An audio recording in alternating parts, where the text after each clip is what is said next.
I always thought betrayal would come loud. A slammed door, a shouted confession, something impossible to ignore.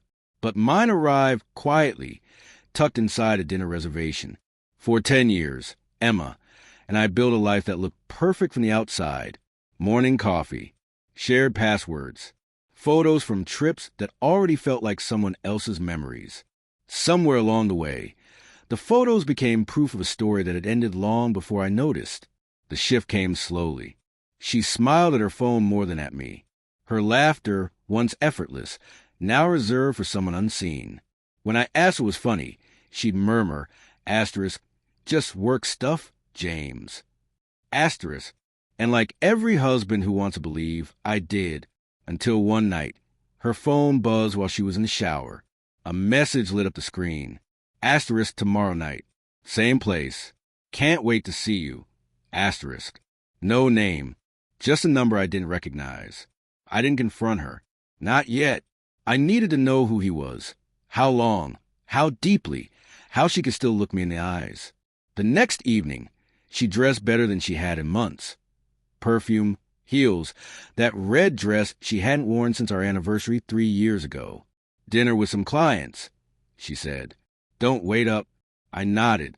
I didn't tell her I'd already made a reservation under her name at the same restaurant, the Elm & Vine. I asked the manager to deliver a note at the end of their meal. No questions asked. That night, I sat across the street, watching through the window. She arrived on time. He was about my age, maybe younger, confident, comfortable, the kind of man who believes he's won. They laughed, leaned close, shared a world I used to belong to. The sight didn't break me right away. At first, just numbness, then anger, slow, deliberate, spreading like fire over dry paper. But I didn't want a scene. I wanted something quieter. Final. At 8:45, I texted the manager. Moments later, a waiter delivered the envelope. Emma smiled, accepted it, opened it, and froze. Her smile vanished. Her eyes searched the room, panicked, as if she'd felt a ghost. The note read, asterisk, enjoy your dinner. The bill's covered. Our marriage isn't, asterisk. I left before she saw me. Drove until the city lights blurred into streaks. Parked by the pier we used to visit when life felt heavy. She'd rest her head on my shoulder and whisper, asterisk, we'll always find our way back, won't we? Asterisk. That night, I realized she already had, just not to me. By the time I got home, her side of the bed was untouched. I sat down, wrote a short letter, and left it on her pillow. Asterisk Emma, you didn't just lose me tonight. You lost a version of me that kept forgiving you. The rest is yours, the house, the memories, the silence. Asterisk. I packed one suitcase, grabbed my keys, and left.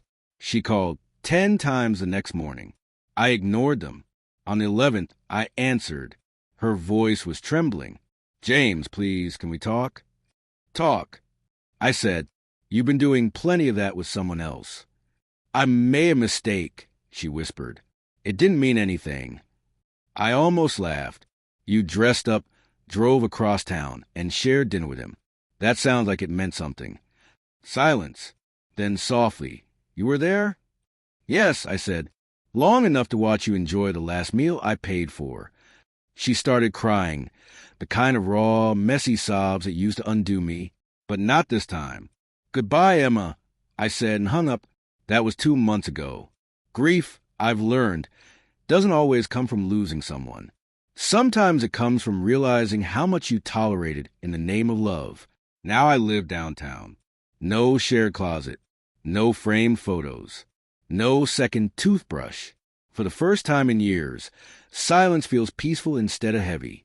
Friends ask if I'd take her back. I tell them the truth. I already had too many times. A week after the divorce, I returned to the Elm & Vine. Not to relive anything, but to reclaim it. I sat at a corner table, ordered the same wine, and halfway through, the same waiter approached. Sir, he said softly, I remember that night. I bet you do. He nodded. Most people cause a scene. You just left a note. Never seen anything like it. Sometimes silence is more than shouting ever could. I told him. He smiled. Whatever you wrote, it worked. She came back the next day asking if you'd left another message. I didn't ask what she said. I didn't need to. Before leaving, I tipped him well. If another man ever books this table for a woman named Emma, I said, make sure he knows what kind of history he's dining over. Outside, the air was cool and clean. I realized I wasn't angry anymore. Not at her, not at him, not even at myself. Some endings come with fireworks, others with tears. Mine came with a bill, a note, and a quiet goodbye. And in that silence, I finally heard the one thing I've been waiting for all along, my own peace.